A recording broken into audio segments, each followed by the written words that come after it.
So, what is the significance of IRNSS for our strategic missiles? See, today all the missile systems practically are using GPS aiding GPS. across the world, okay, to improve their accuracy. But there is always a lingering doubt in your minds that at critical time it can be withdrawn, whether it's GPS or GLONASS or anything. That is the critical issue for the IRNSS, that it is your own system, at least it will not be denied to you at any time. Second, it is positioned vitally to cover the India and its strategic influence zone around it. So, That is the second best part of it. It's always available to you. Third is you can strengthen the signals the way you want. yeah, Today the only system in the S band, yeah, all others are L band. So your antennas can be smaller, your many other advantages are there. Then, but there is a lot of work to be done on this. We have to create a ground receiver segment for IRNSS, which should design really rugged systems which are anti-jam, jammable, which are capable of being used in hostile environments, which don't have spoofing, yeah, cannot be spoofed. So we have to have a precision code like GPS has, dual frequency precision code of sufficient length to deny enemy so, breaking of that code. So there are many features which have to be integrated and which will be integrated into IRNSS to make it a very robust, very rugged system. And if when that comes, you need, it's a potential huge market. I was yes. talking to the other day, because June is the first launch. Under the Astronautical Society of India, we had a meeting on the IRNSS other day. So I was telling them that India has a potential of 40,000, 50,000 to 1 lakh receivers, because every special action soldier will have to carry one. Yes. Every artillery gun has to carry one.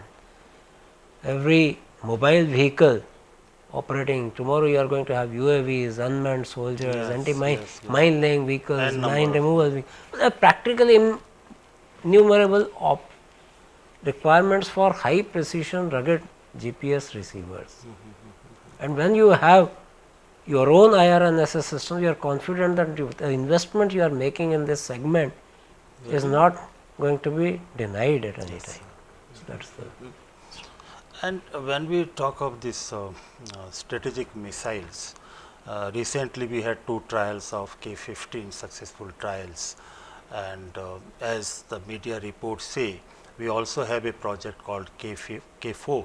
So, since it's now in public domain, there is nothing, I don't think there is any need for hiding it. So, what is the time frame for testing the K4 underwater missile?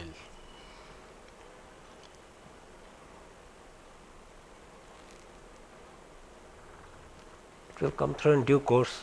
I don't think we have fixed up a time frame Okay, as yet.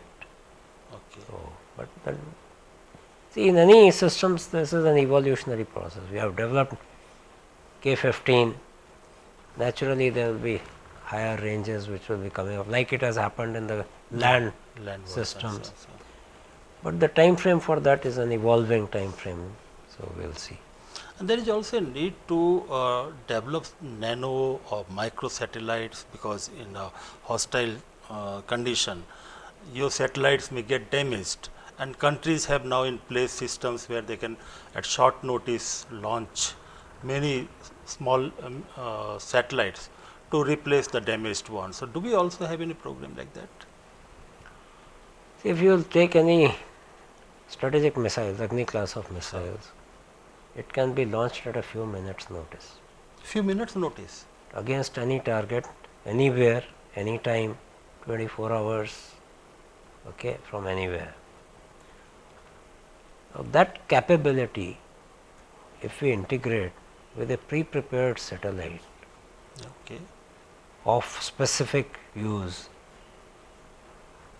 We have offered and we are confident of we can create a launch on demand capability where you can launch on a few less hours notice. No, but that will be one satellite or a group of small satellites. It depends on what type of satellite you are carrying. But Depends for on that the you weight need of to, the satellite. but for that you need But to mini have. sats, yes. Okay. Microsats, several. Okay. Okay.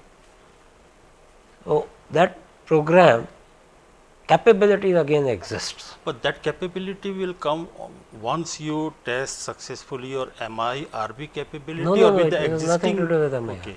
There's nothing.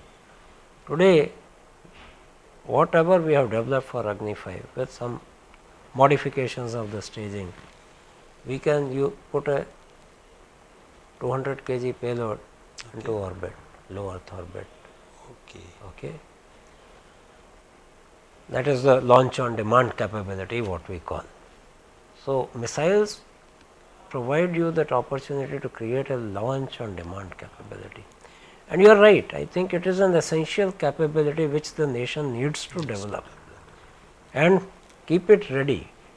Also, nation also needs to have a relook at, in case, as you are saying, one of the satellites is destroyed, at least certain minimum essential capabilities should be restored at a short notice. May not be full, but some crucial, maybe one transponder, maybe 3 transponders, I should be able to put in quickly. So that capability of small satellites being put in orbit at a very short notice is a national requirement which I am repeatedly pushing that we must create, and I think it will, sooner or later it will happen. Entire nation, because nowadays when everybody talks about threat perception and threat from different corners for the country, one name obviously comes up and everybody knows about it. If we compare our capability in space with our adversary, the main adversary in space, where do we stand? Particularly the people want to know, are we prepared to take any challenge from any corner? First of all, we have no adversaries in space. Okay. As a Or any country, threat from on But- space? we have to be ready to protect ourselves from any threat. And today the only way to protect your assets in space is to have adequate deterrence. To be able to damage in retaliation whatever, and that capability exists. Yes. Exists. So we need not to be afraid of any threat to our assets. On ground, We have to be prepared, but we need not be afraid. okay. Thank you. And finally, sir, what are the other missile projects, important missile projects you are working on, which you may call it futuristic programs in missile? In last 2 years, 3 years, prior to that I was looking only at Agni, but in last 2 years we are identified several niche capabilities which need to be created. One of them is that we must have long range surface to air missiles. Long range surface to air. Missiles extra long range of the range of 300, 200 to 300 kilometers. That is one gap, because today the weapon standoff distances are increasing quite fast. Yes, sir. If we want to keep our vital sets alive against air attack, we have to make sure that we have missiles of this range. These missiles will have multiple roles. They can be used against anti-missile, they can be used in anti-aircraft, they can be used in anti-cruise missiles and various others. So that is one area where we have identified a very immediate That will be activity. Akash Mark II or something you may call it? It is not Akash, it is going to be new Okay. series altogether, a new capability, but totally based on our proven capabilities, So, like our propulsion techniques, what we have developed in Akash, like that. It will use proven modular approach, but it will be a totally new configuration, because Akash is 25 kilometers. Yeah. We are talking of 200 to 300 kilometers. So there is a total scale difference. So at what stage is this project is now? So this project is now design Okay. is going on, and once we are confident of a design, we will be putting up to the government for a Okay. proposal. Another area where we are looking for, which needs has been a thrust area, is the submarine launched Yeah. systems. That's another very vital area. Yes, sir. Where we feel the Nirbhay cruise missile, what we are, it can have multiple roles. It can be launched from aircraft, it can be launched from ship, it can be launched from ground, it can be launched from submarines. So that is my second thrust area, is how to develop Nirbhay to its full potential of being capable of launching from multiple. When you talk platforms. of launching Nirbhay from a aircraft, what type of aircraft? A transporter or a fighter? It can be launched from a fighter aircraft, Sukhoi type of thing. Yes. So BrahMos and Nirbhay can be complementary to each other. Okay. So that is possible. Next area in the missiles is we need to develop, as I was telling, the high performance, high end anti tank missile. Yes, sir.